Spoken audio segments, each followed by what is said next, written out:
Alors c'est vrai que l'hôpital du Centre-Bretagne est plus récent, mais les difficultés n'en sont pas moins nombreuses. Christine, merci beaucoup d'être là. Christine Neustrate, donc maire de Pontivy, vice-présidente de l'Interco, est très engagée sur le dossier du CHCB.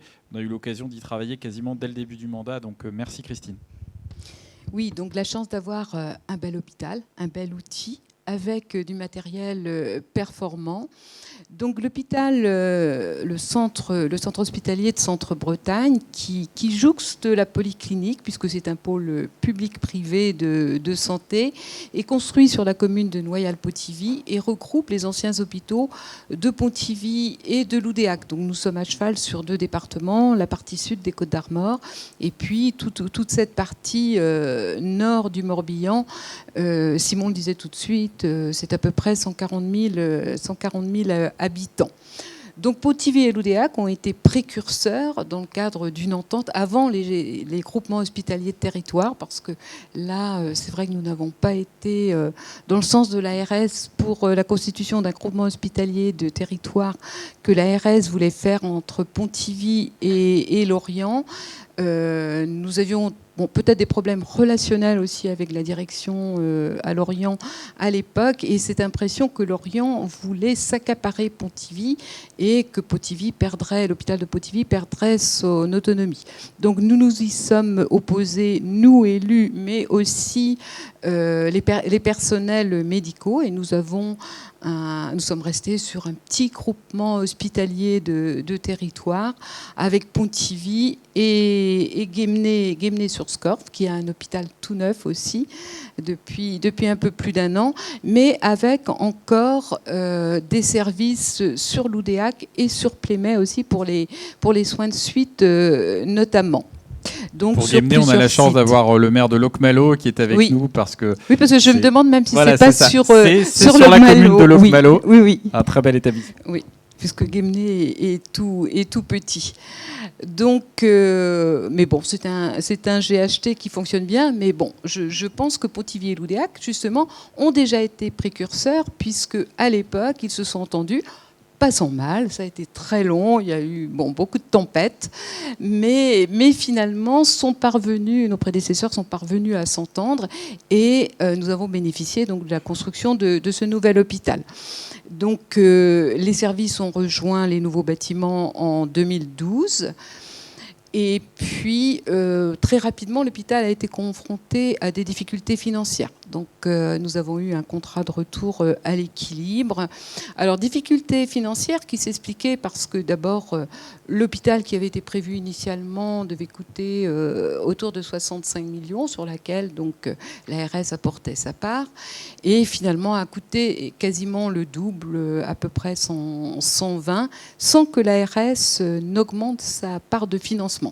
Ce qui a valu donc un montant d'emprunt important, et aujourd'hui il faut bien rembourser ces emprunts, et c'était une des raisons des difficultés financières de l'hôpital que nous avions dénoncé, d'ailleurs encore avec une manif il y a quelques années. Mais ce premier contrat de retour à l'équilibre a permis quand même d'assainir, de diminuer le déficit de l'hôpital. Nous sommes même parvenus à peu près au moment du Covid à quasiment un équilibre, pas tout à fait quand même, mais quelques centaines, 250 000 euros, je crois, de déficit quand c'était plusieurs millions. Alors bon, ça n'a pas continué. Le Covid, les services ont tout à fait rendu le service pendant cette période de Covid, puisque nous n'avions plus de réanimation à l'hôpital de Pontivy, donc elle a été remise en place le temps du Covid. Et je crois que là, les personnels ont été exemplaires, il n'y a pas eu de gros problèmes. Enfin, chacun a pris ça à bras-le-corps, et les gens ont été très très correctement soignés pendant cette période, puisqu'il y a quand même eu des cas graves de Covid. Covid passé, on nous a demandé un nouveau contrat de retour à l'équilibre, puisque quelques temps après, le déficit a réapparu. Donc le reproche était pas suffisamment d'activité, un taux de fuite en périphérie, puisque c'est un territoire à 360 degrés, en plein centre de Bretagne. Donc, nouveaux efforts de tout un chacun, mais en même temps, on nous fermait aussi des lits. Alors là, par manque de personnel, en grande partie, mais donc manque de lits, c'est aussi moins d'activité, et puis c'est un petit peu le cercle infernal. Bon, chacun travaillait à améliorer les choses jusqu'à l'application de la loi RIS. Alors, loi RIS qui a failli être appliquée, elle devait être initialement appliquée, c'était en octobre 2021. Donc, la direction était tenue de respecter et d'appliquer cette loi. Donc, certains intérimaires, puisque la difficulté à faire venir de nouveaux médecins, même si cet hôpital avait quand même un certain nombre de jeunes médecins qui l'ont rejoint, mais quand même des difficultés. Donc l'hôpital fonctionnait grâce aux médecins intérimaires. Et donc l'annonce de l'application de la loi RIS a fait s'en aller déjà un certain nombre de médecins. Première difficulté, nous sommes montés au créneau. Je pense que bien d'autres hôpitaux l'ont fait. L'application a été reportée en avril de l'année dernière. Et la situation, certains recrutements se sont faits. La situation semblait repartir dans un bon sens. Et puis application donc en avril 2023, rencontre avec l'ARS en mars. Tout était bien cadré, tout devait se passer pour le mieux. Finalement, nous étions presque confiants fin mars. Ça n'a duré que le temps d'un mois. Parce qu'arrivé fin avril, se sont profilés les jours fériés du mois de mai, les congés d'été, et puis les absences de personnel. Et puis là, les premières difficultés sont arrivées, notamment sur les urgences. Parce que j'ai toujours mis en avant le fait que, à partir de la première tentative d'application de la loi RIS, beaucoup d'hôpitaux ont eu des difficultés au niveau des urgences. J'ai souvent cité l'exemple de Laval, qui devait fermer ses urgences. Laval, parce que Laval, c'est quand même un chef-lieu de département, donc c'est un hôpital beaucoup plus grand que celui que nous avons donc à Pontivy, mais a dû fermer des week-ends. Et puis c'était le cas de quasiment tous les hôpitaux aux alentours, que ce soit Vitré, que ce soit sauf quelques plus grands hôpitaux. Et je mettais un point d'honneur à dire Pontivy, nous n'avons jamais fermé nos urgences. Je pense que les premières régulations sont intervenues au mois de mai de l'année dernière. Et depuis, les régulations continuent. Les urgences peuvent être fermées. Alors, ça pose de gros problèmes. L'accès aux soins, d'une part, puisque ce sont des délais qui sont beaucoup plus longs. Le problème pour nos pompiers qui nous le font remonter, parce que quand il faut passer par le 15, alors les délais sont longs. Ils ne savent pas toujours. Nous sommes à 360 degrés, je le rappelle, où ils doivent envoyer les patients. Ça peut être Vannes, ça peut être Lorient, ça peut être Saint-Brieuc, selon que l'endroit où le SMUR se déplace. Donc ce sont des temps d'attente quelquefois par les pompiers pour savoir où ils doivent transporter le patient.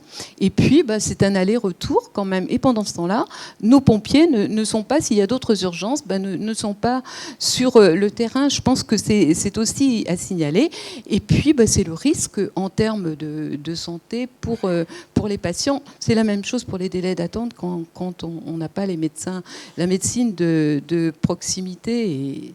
Et donc, voilà. Donc, des difficultés sur le recrutement. Alors, ça va bien au-delà parce que l'ARS, qui voulait nous aider, a mis beaucoup de pression aussi sur les médecins. Alors, je parle surtout des urgences. Les difficultés en termes d'effectifs et de spécialités à Pontivy, c'est donc les médecins urgentistes, c'était les anesthésistes, en pédiatrie aussi, ce qui nous a fait craindre une fermeture de la maternité l'été dernier, qui ne s'est pas faite parce qu'il y a des équipes administratives et des médecins qui travaillent d'arrache-pied à essayer de trouver des remplaçants. Mais c'est un travail permanent et je suis vraiment très admirative de ce qu'ils font. Et donc, c'est une maternité Heureusement, on n'a pas été fermé, mais bon, souvent, je pense aux mamans qui devaient accoucher parce que c'était sur le mois d'août où nous ne pouvions pas répondre, qui devaient accoucher à cette période-là, qui devaient essayer de se projeter ailleurs. Et puis, c'est aussi une perte de patientèle pour l'hôpital où on nous demande d'avoir toujours plus d'activités pour rentabiliser l'outil, parce que le problème est bien là aussi. Donc, difficulté, régulation des urgences. Difficulté, nous avions un jeune chef de pôle urgentiste, 34 ans, très attaché à son hôpital. C'est quelqu'un du territoire. Il était originaire de Noyal-Pontivy et il mettait un point d'honneur à travailler pour son territoire, et qui a subi une telle pression pour l'avoir rencontré. Il était à 2h du matin à faire des plannings qui n'arrivaient pas à fermer, et s'il y avait 1 ou 2 trous sur le planning, l'ARS lui disait mais vous devez compléter votre planning. Enfin, ils ont toujours réussi à fermer les plannings, mais c'était une pression tellement insupportable qu'il a fini par démissionner en septembre dernier. Il s'est installé comme médecin généraliste toujours à Noyal-Pontivy. Nous en avions besoin, c'est une bonne chose, mais c'est une grosse perte pour l'hôpital. Alors, nous avons d'autres jeunes urgentistes, et comme tu le disais, nous avions un jeune chirurgien orthopédiste aussi de qualité, qui lui, alors parce que là, nous manquions d'anesthésistes, du coup, c'était un report des interventions, donc ne pouvait plus opérer comme il le souhaitait, perdait aussi de sa capacité professionnelle, et du coup a rejoint la polyclinique tout à côté. Et donc, c'est encore un jeune médecin qui s'en va. En médecine polyvalente aussi, mais bon, là, je pense qu'il y avait aussi un petit peu une volonté de prendre une année pour souffler un peu de la part du chef de service. Donc, alors déjà, un manque de professionnels, et les professionnels, les bons professionnels que nous avions qui s'en vont. Alors nous arrivons toujours à en recruter, mais le besoin de médecins remplaçants reste permanent. Donc toujours ces mêmes difficultés que l'hôpital connaît. Alors comment les résoudre aujourd'hui? Donc nous n'avons pas accepté le GHT avec Lorient. La direction a changé aussi à Lorient, a fait apparaître des difficultés aussi sur Lorient qui ne semblaient pas en avoir, parce que nous savions que dans certains services il y avait beaucoup de médecins, alors que nous en manquions à Pontivy. Bon, là, c'est mon sentiment personnel, mais je pense que le rôle de l'ARS serait peut-être, mais je sais que c'est très difficile au niveau médical, mais de réguler entre les hôpitaux qui ont suffisamment d'effectifs et ceux où il en manque. Mais donc, nous avons travaillé un groupement de coopération sanitaire quand même avec Lorient. Ce n'est pas un GHT. Donc, sur les spécialités où les effectifs sont manquants, donc les urgences, l'anesthésie, pédiatrie et puis la médecine polyvalente. Donc, à l'hôpital de Pontivy, la convention constitutive a été votée. Elle doit se faire à Lorient prochainement. Mais Lorient commence à avoir des difficultés puisqu'ils étaient en régulation des urgences les week-ends derniers aussi, puisque nous avons eu quelques week-ends prolongés. Donc les difficultés finalement sont un peu partout.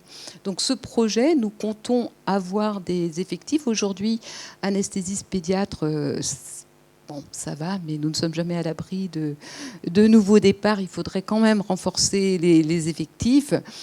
La commission médicale d'établissement a travaillé sur un plan d'attractivité pour essayer de faire venir des médecins, rendre plus attractifs, mais l'hôpital aujourd'hui n'est plus attractif, et c'est pour ça que les médecins, je sais que le médecin qui est parti à la polyclinique, l'un de ses collègues me disait mais pas de regret, il travaille moins, il n'a pas la permanence des soins qui est obligatoire à l'hôpital, mais qui ne l'est pas à la polyclinique à côté. Il n'a pas cette permanence des soins, il travaille moins, il est mieux payé. Alors, les élus, nous avons voté des motions, que ce soit à la communauté de communes, dans nos mairies, en demandant déjà d'avoir un régime dérogatoire, de faire le calcul du coût de l'intérim avant l'application de la loi RIS, puisque aujourd'hui, on va sur des contrats de remplacement, et je suis à peu près certaine que c'est plus cher. Alors là-dessus, nous n'avons pas eu de retour. Hein. C'était dans la motion cette demande de comparatif, mais je suis persuadée que c'est plus cher. Tous les systèmes de remplacement qui ont été mis et de financement, de rémunération des médecins coûtent plus cher que les intérimaires que nous avions et qui pour certains étaient fidélisés, mais qui faisaient le choix de rester intérimaires. Et puis rendre plus attractive la fonction hospitalière. Ça, je crois qu'il faut faire l'effort, il faut que les médecins aient envie de venir à l'hôpital. Ils ont cette obligation de permanence des soins et bien je crois que ça doit être rémunéré. Bon, l'ARS nous a prouvé par A plus B qu'ils ont des avantages, mais sans doute sont-ils insuffisants, sinon ils resteraient davantage à l'hôpital. Et puis, bon, voilà, il y a des projets de services qui se mettent en place, mais pour autant, l'hôpital de Pontivy connaît toujours les mêmes difficultés, mais il n'est pas seul à connaître ces difficultés. C'est ça où c'est inquiétant, parce que c'est aujourd'hui quasiment tous les hôpitaux.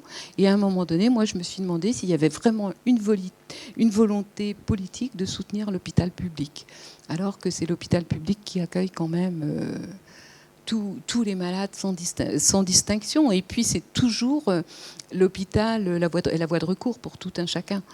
Donc, bon, la question, nous avons eu l'occasion d'aller au ministère aussi, présenter nos doléances. Je l'ai dit, mais bon, le discours était celui que nous servait l'ARS, que nous rencontrons quand même régulièrement. Donc voilà, cette inquiétude qui perdure quand même pour notre hôpital. Merci.